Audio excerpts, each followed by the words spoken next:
할렐루야. 한국 교회의 모든 성도님들의 인사를 전해드립니다.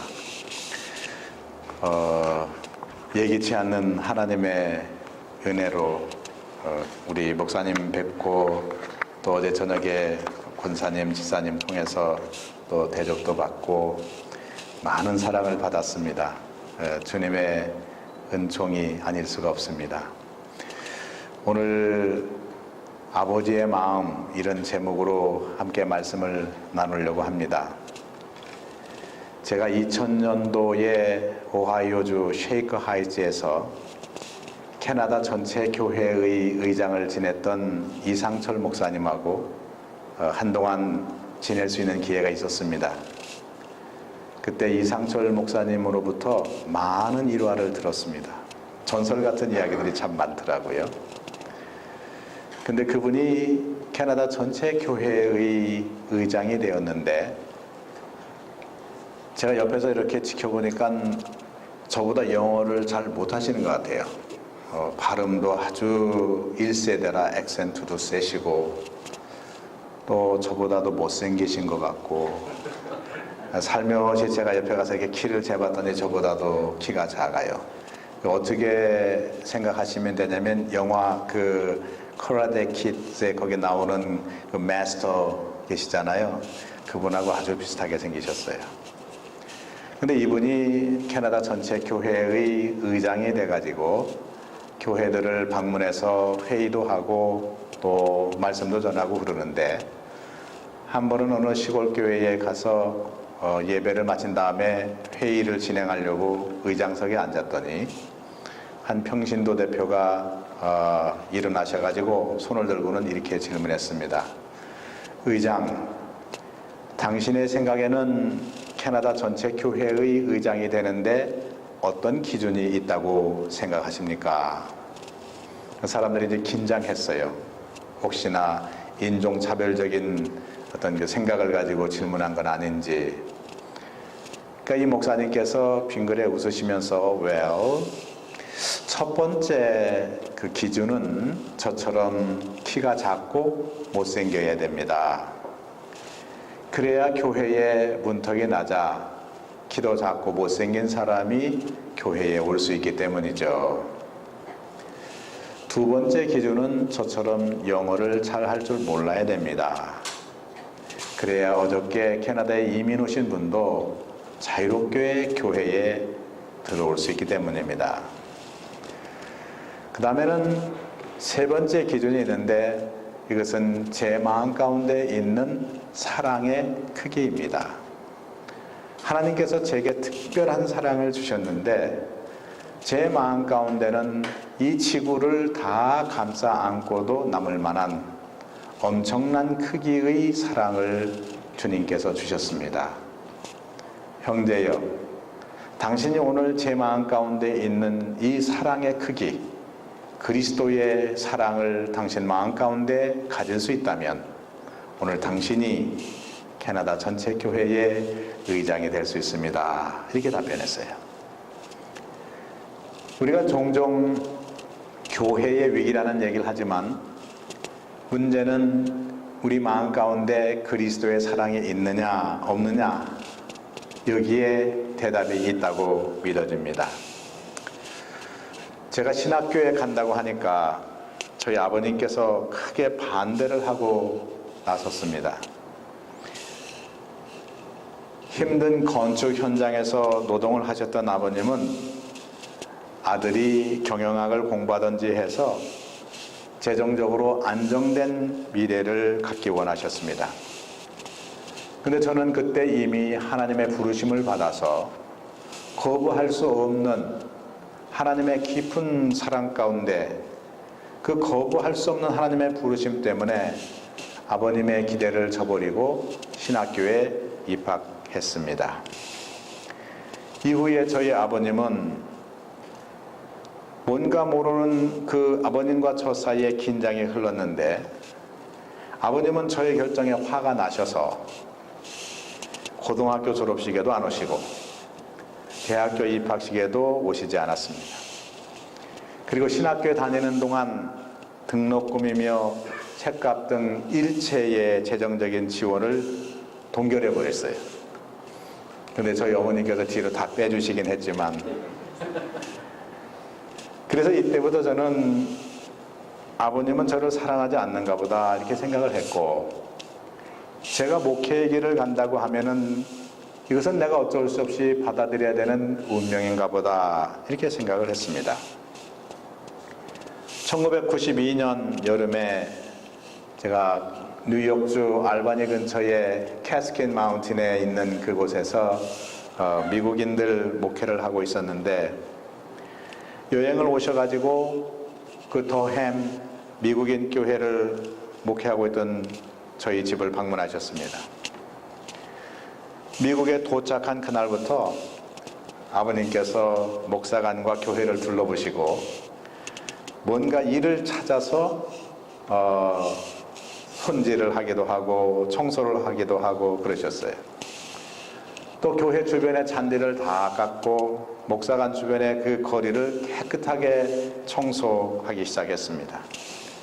교회 구석구석을 다니시면서 정리도 하시고 손질도 하시고, 그러다가 누군가 교회 옆을 지나갈라 치면은 그분들에게 웃음을 보여주시면서 이렇게 손을 흔들곤 하셨습니다. 주말이 다가왔어요. 저희 아버님은 평상시 정장을 잘 하지 않는 분이십니다. 저희 집에 도착하신 후 처음 맞는 토요일이 되었는데, 오후가 되었을 때 아버님은 자신의 옷을 다리미로 다리면서 뭔가 바쁘게 준비하고 계셨습니다. 그때까지도 저는 아버님이 무엇을 하시는지 몰랐습니다. 주일 아침이 되었습니다. 아버님께서 일찍 일어나셔서 샤워를 하시고 머리를 단정하게 빗으신 다음 잘 다려진 셔츠를 입으시고 넥타이를 메었다 풀었다 하시기를 반복하셨습니다. 그날 아침 저희 가족 모두는 아버님의 재촉에 따라 교회에 갔습니다. 예배가 시작이 됐어요. 제 아버님은 영어로 예배가 진행됐기 때문에 그 내용이 어떤지 잘 알 수가 없었죠. 근데 아버님의 표정을 보니까 마치 영어를 잘 알아듣는 것처럼 고개를 끄덕끄덕도 하시고, 그리고 진지하게 그 예배에 몸으로 반응을 해주시는 거예요. 광고 시간이 돼가지고 제가 한국으로부터 저를 만나기 위해 방문하신 그 부모님을 성도님들에게 소개했습니다. 저희 어머님은 여성계 회장도 지내시고 또 교회 생활이 익숙하기 때문에 소개를 하면은 아주 반갑게 자연스럽게 인사를 할 줄 알았는데 제 기대에 못 미치게 부끄러워가지고 하더니 그냥 앉으시더라고요. 그런데 오히려 아버님 차례가 되니까 아버님께서는 허리를 꼿꼿하게 세우시고는 마치 그 시간을 기다렸다는 듯이 자랑스럽게 일어나셔서 만면의 미소를 짓고는 모든 성도들을 향해서 이렇게 손을 흔들어 주는 거예요. 그러니까 회중들에게 손을 흔들어 보이시고 만면의 미소를 띠고 다른 분들에게 반응하는 것, 정장을 한 채 예배에 참석하는 것, 이것은 제가 알고 있었던 아버님의 모습이 아니었습니다. 그 순간 저는 제 아버님의 자신감 넘치는 행동을 보면서 아버님께서 저를 향해 보여주시는 그 진한 사랑을 느낄 수가 있었습니다. 아들을 사랑하시는 마음에서 제가 타인종 교회의 담임 목사라는 것을 생각해서 제 아버님은 그가 어떻게 행동해야 할까를 생각하시고, 그리고 그 행동 하나하나를 생각하시면서 연습하셨을 것입니다. 와인셔츠를 다리시고 넥타이를 고쳐 매시면서 웃음을 지어 보이고 미국인 교인 회중들에게 손을 흔드는 일체의 행동을 연습하고 또 연습했을 것입니다. 그리고는 연습하신 대로 자신을 위해서가 아니라 아들을 생각해서 평소와는 달리 만면에 웃음을 띠시고 미국인 교인들에게 어색하지 않는 태도를 견지하시면서 손을 흔들었을 것입니다. 이것이 제 상상이에요. 그때 저는 그거를 보면서 이것이 우리들의 아버지구나. 아버지는, 그래서 제가 정의하기를, 우리들의 아버지는, 또 아버지가 된 우리는 자녀들을 향해서 맞춤 사랑을 주시는 분이다, 이렇게 정의하게 됐어요. 그런 의미에서 우리 모두는 아버지가 필요한 사람들입니다. 성경을 읽다 보면은 예수님께서는 하나님을 가리켜서 아바, 아버지 이렇게 표현하고 있죠. 마태복음 14장 36절에 보니까 예수님께서는 겟세마네 동산에서 기도하시는 동안 하나님을 향해서 아바, 아버지라고 이렇게 부릅니다. 이 아바라는 말에 제가 주목이 가는데요. 이 아바라고 하는 말은 아이가 자신의 아버지를 친근하게 부르는 아빠, 이런 뜻이에요. 그러니까 아바, 아버지라는 말은 아빠, 아버지라는 뜻입니다. 예수님은 그렇게 하나님을 향해서 아이가 아버지를 향해 부르는 아빠, 아버지라고 부르면서 하나님께, 아버지께 나아갔던 것입니다. 우리 중에 아버지는 참 많다고 생각됩니다. 엄격하신, 법을 제정하고 법을 집행하고, 그리고 집안에 질서를 주고 교훈과 가치를 주고 설교할 수 있는 아버지는 대단히 많습니다. 아버지로서의 권위, 그런데 그렇게 아버지로서의 아버지가 아니고 인생을 함께 걸어가는 동반자로서 동지의식을 느끼게 하는 친구로서의 아빠가 우리 중에 많아야 된다고 생각이 됩니다. 아버지이기도 하지만 우리의 과제 중에 하나는 아빠여야 된다는 얘기예요. 우리의 자녀들이 힘들고 어려울 때 돌아와서 품에 안길 수 있는 아버지이면서 아빠인 그 소임을 우리가 감당해야 된다고 생각합니다. 종교개혁자 마르틴 루터는 깊은 묵상과 기도에 빠질 때마다 아버지라고 되뇌었던 유명한 일화가 있습니다. 우리도 삶의 굴곡마다 하나님을 향해서 아버지, 아빠, 아버지 하면서 기도할 수 있다면 루터와 같은 깊은 신앙의 삶을 살 수 있을 것입니다. 아버지 그러면은 우리의 신분이 분명해지죠. 우리는 하나님의 자녀가 되는 거죠. 이렇게 진정한 하나님의 자녀가 되기 위해서 성경은 우리로 하여금 성령으로 다시 태어나라 이렇게 말씀해 주고 있습니다.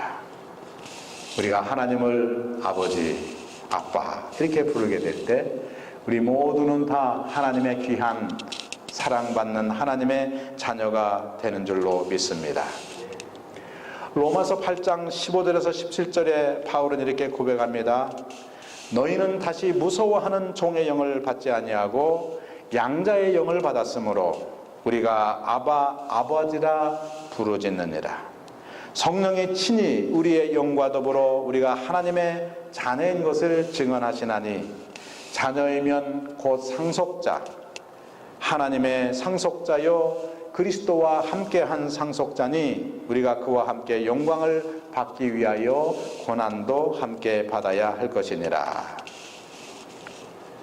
하나님을 아버지로 고백한 거듭난 사람들은 예수 그리스도와 더불어 이 세상의 고통에 참여할 뿐만 아니라 하나님의 영광에도 함께 참여하게 됩니다. 저는 성경을 읽다가 참 놀라운 사실을 발견했는데요. 하나님께서 정말 사랑하는 사람들은, 예수님께서 정말 사랑하는 사람들은 우리를 영광 가운데만 초대하는 것이 아니고 우리를 그분의 고난 가운데도 초청하는 것을 보게 됩니다. 이 고통이라고 하는 것은 우리의 생명의 탄생을 위해서 필요한 것입니다. 영적인 생명이 탄생하는데도 고통이 필요하고, 우리의 자녀들이 우리를 통해 탄생되어지는 과정에서도 그것이 육체의 탄생이 됐든 심리적인 탄생이 됐든 정신적인 탄생이 됐든 영적인 탄생이 됐든 고통을 필요로 해요. 그래서 사랑하는 자에게 주님께서는 영광으로 초대할 뿐만 아니라 우리를 고통 가운데도 초대하고 있는 것을 보게 됩니다. 그러므로 우리가 고난과 고통과 어둠의 깊은 질곡을 지나게 될 때에 주님께서는 나를 사랑하셔서, 나를 지극히 사랑하셔서 그분의 고통 가운데 나를 초대하고 계시구나, 이렇게 믿음으로 받으시기를 바랍니다. 예수님께서 말씀하셨습니다. 너희 중에 누가 아들이 떡을 달라 하면 돌을 주며 생선을 달라 하면 뱀을 줄 사람이 있겠느냐? 너희가 악한 자라도 좋은 것으로 자식에게 줄 알거든 하물며 하늘에 계신 너희 아버지께 구하는 자에게 좋은 것으로 주시지 않겠느냐? 하나님은 우리에게 좋은 것, 좋은 판단, 좋은 선택, 바른 선택, 이러한 좋은 것으로 우리를 안내하시는 하나님이십니다. 신학자 넬슨 페레는 우리의 신앙을 세 단계로 분류한 바가 있습니다. 첫 번째 단계는 전통적인 기독교 신앙의 고백으로 하나님을 우리의 구주로 인정하는, 머리로 인정하는 단계입니다. 두 번째 단계는 정직함으로 그리스도께 나오는 단계로 하나님을 우리의 인격적 주님으로 받아들이는 단계입니다. 주님과 인격적인 만남을 통해서 그 주님을 나의 주님, 나의 구원자, 나의 하나님으로 인격적으로 만남을 통해 받아들이는 단계입니다. 그러나 이 페레의 의학과 같으면 가장 깊은 신앙의 단계는 하나님을 우리의 아버지로 고백하는 단계다, 이렇게 가르쳐 줍니다. 우리는 온전한 신앙은 하나님께 나아가 하나님의 자녀로서 항상 기뻐하며 범사에 감사하는 삶을 살아가는 삶으로 표현되고 있죠. 이 신앙을 가르쳐서 영성과 hen이 나오는 우리는 하나님의 사랑받는 자녀다, 이렇게 고백을 해 주었습니다. 기독교인의 과제, 우리의 과제는 하나님의 자녀가 되는 과제도 있지만 동시에 아버지가 되어야 하는 과제를 또 갖고 있어요. 그래서 우리의 과제는 아버지의 마음으로 사랑하는 것이 우리의 과제입니다. 예수님은 누가복음 4장 16절에서 19절의 말씀에서 이 땅에 오신 목적을 선지자 이사야의 말씀을 인용해서 이렇게 설파합니다. 주의 성령이 내게 임하셨으니 이는 가난한 자에게 복음을 전하게 하시려고 내게 기름을 부으시고 나를 보내사 포로된 자에게 자유를, 눈먼 자에게 다시 보게 함을 전파하며 눌린 자를 자유케 하고 주의 은혜의 해를 전파하게 하려 하심이라. 산상수 은혜는 배고픈 자에게 배고픈 자가 배부르게 되고 우는 자가 웃는 자가 된다고 했죠. 예수님의 이러한 선포는 진정 하나님의 마음을 가진 자의 선포입니다. 오늘 우리가 읽은 탕자 이야기의 맨 마지막 부분, 큰 아들에 대한 이야기가 있는데 둘째 아들의 이야기든 첫째 아들의 이야기든 그 이야기의 중심에는 아버지가 있습니다. 돌아온 탕자의 비유는 아들을 향한 아버지의 사랑을 다루고 있습니다. 동생이 집으로 돌아왔을 때 아버지는 아버지의 사랑으로 돌아온 아들을 받아줍니다. 그리고 큰 형을 향해서는 아버지의 사랑으로 돌아온 동생을 받아주라고 같은 마음으로 동생과 형을 사랑하면서 돌아온 동생을 받아줄 것을 기대하고 있습니다. 아버지의 마음을 가지라는 거죠. 하나님 아버지는 작은 아들도 사랑하시고 큰 아들도 사랑하십니다. 우리 하나님은 아버지로서 비교할 수 없는 자비와 관용과 사랑으로 우리를 찾으시는 아버지이십니다.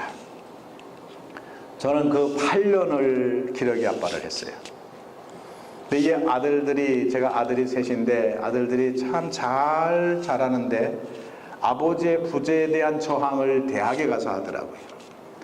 첫째 아들이 1년을 잘 마치고 오더니 그 다음 학기 가가지고 화려한 성적표를 가지고 제게 나타났습니다.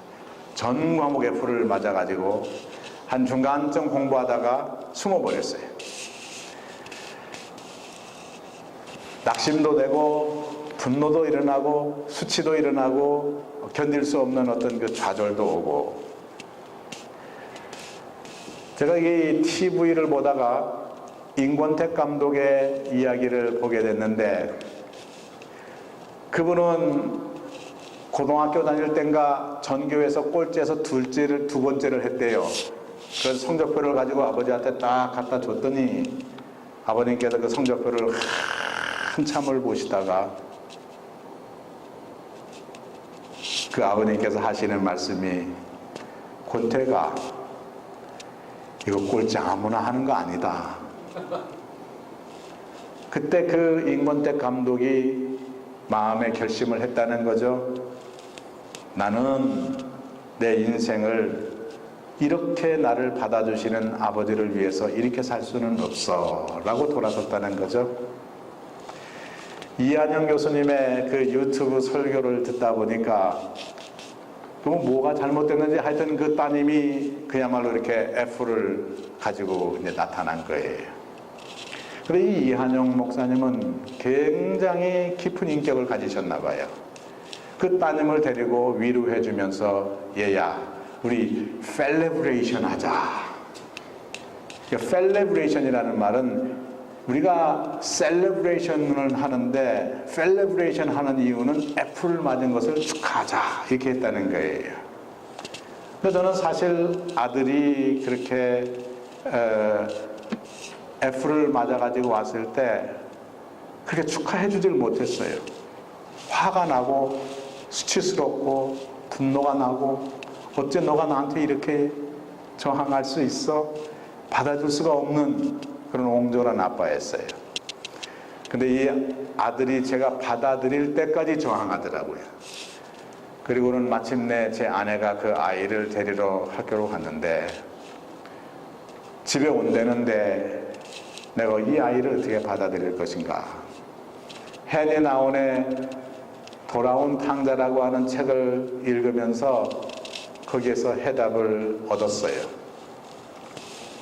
거기에는 헨리 나운은 아버지가 할 일은 용서하고 용납할 일 외에는 아무것도 없다는 거예요. 따질 것이 없다는 거예요. 제가 무릎을 꿇었습니다. 그리고 제가 내세울 수 있는 모든 것들을 다 내려놨어요.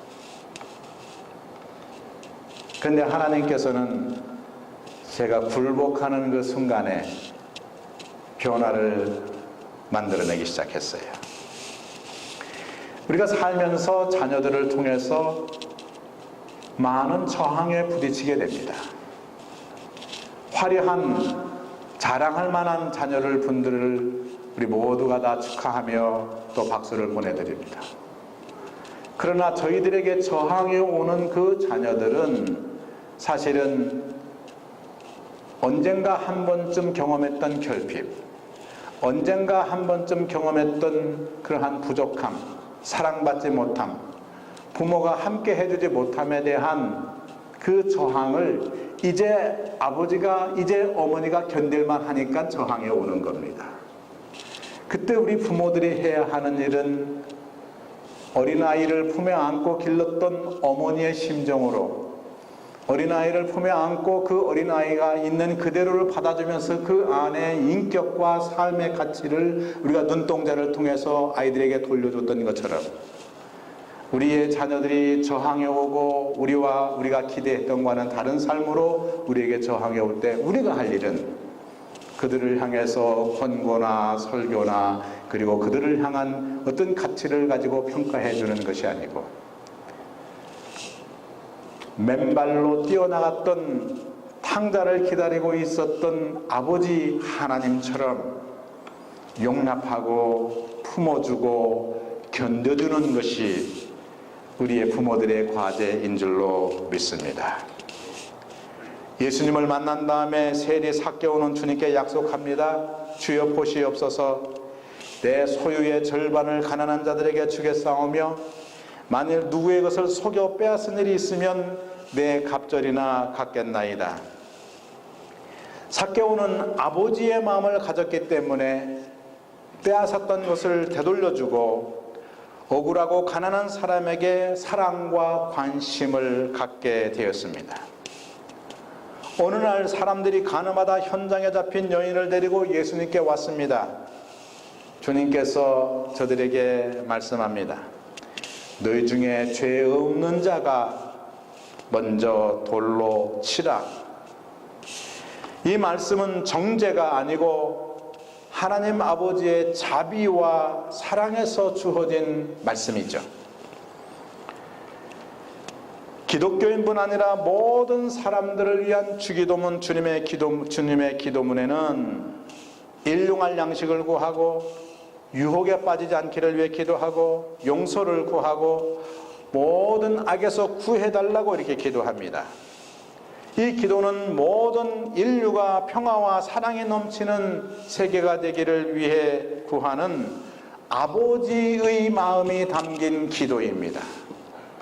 제가 이제 저희 교회에 정동샘이라고 하는 그 정동교회 잡지가 있는데 거기에 주기도문을 쭉 한 1년 반에 걸쳐서 연재해서 주기도문 해설을 해본 적이 있어요. 근데 이 주님의 기도는 기독교인만의 기도가 아니더라고요. 놀라웠어요. 그 사실을 발견하고. 그 주님의 기도는 아버지의 마음이 가득 담겨져 있는 온 인류를 위한 기도더라고요. 겟세마네 동산에서 예수님께서 기도하죠. 내 뜻대로 하지 마옵시고 아버지의 뜻대로 이루어지기를 구하나이다. 예수님은 목회가 시작하는 시점에서부터 기도로 시작했어요. 그리고 예수님의 그 기도 가운데 예수님의 목회가 탄생이 돼요. 그의 가르침, 그의 생애를 통해서 예수님께서 우리에게 보여주신 일관된 한 가지는 하나님의 마음을 우리에게 보여주셨다는 겁니다. 조현삼 목사님이 광염교회를 세우시고 목회를 하는데 그 감자탕 그 건물 위에 그 교회가 세워졌는가 보죠. 그래서 양병무라고 하는 분이 그 교회에 이렇게 계속 출석하시면서 목사님의 목회에 깊은 감명을 받았어요. 그래서 감자탕 교회라고 하는 책으로 에세이식으로 글을 쓰셔서 책을 하나 냈습니다. 거기에 아버지의 마음이라고 하는 그 제목의 장에 나오는데 이렇게 써 있습니다. 아버지의 마음은 제 목회의 중심입니다. 이 마음은 저희 교우들과 제가 목회에서 함께 이루고 싶은 마음입니다. 만일 우리가 개혁가의 마음으로 교회를 인도하면 모든 사람이 개혁의 대상이 됩니다. 만일 우리가 선생의 마음으로 교회를 지휘하면 모든 사람은 가르침의 대상이 됩니다. 만일 우리가 사업가의 마음으로 목회를 한다면 모든 사람은 평가의 대상이 될 것입니다. 그러나 여러분이 아버지의 마음이 있으면, 목회자가 아버지의 마음으로 목회를 하면 모든 사람은 사랑의 대상이 됩니다. 하나님의 사랑받는 자녀로서 우리는 아버지의 마음으로 살아가야 할 책임이 있습니다. 우리는 한동안 자녀로서, 하나님의 아들과 딸로서 이 땅에 태어났고 아들과 딸이 되어야 하고 아들과 딸로서 살아가야 하는 삶의 과제를 가지고 있습니다. 그러나 어느 순간 우리는 어머니가 되어야 하고 아버지가 되어야 하는 성숙의 과정에 초청을 받습니다. 그리고 이제 우리가 우리의 신앙의 삶이 깊어질수록, 성숙의 여정이 깊어질수록 우리는 아버지의 마음으로, 어머니의 마음으로 이 세상에서 아버지로 어머니로 살아가야 할 과제를 갖고 있습니다. 아버지의 마음은 한이 없이 믿는 모든 사람들에게 구원을 주시는 사랑의 마음입니다. 예수님께서 말씀하셨습니다. 마음을 다하고 영혼을 다하고 힘을 다하고 생각을 다하여 주 너희 하나님을 사랑하라. 우리는 하나님을 사랑하도록 부름받았어요. 그러나 동시에 내가 너희를 사랑한 것처럼 너희도 이 땅에서 내 몸과 같이 내 이웃을 사랑하라고 하는, 그래서 우리는 어머니로서 아버지로서 아버지의 마음, 어머니의 마음을 갖고 이 세상을 사랑하도록 과제를 부여받았다는 말씀입니다. 말씀을 마치겠습니다.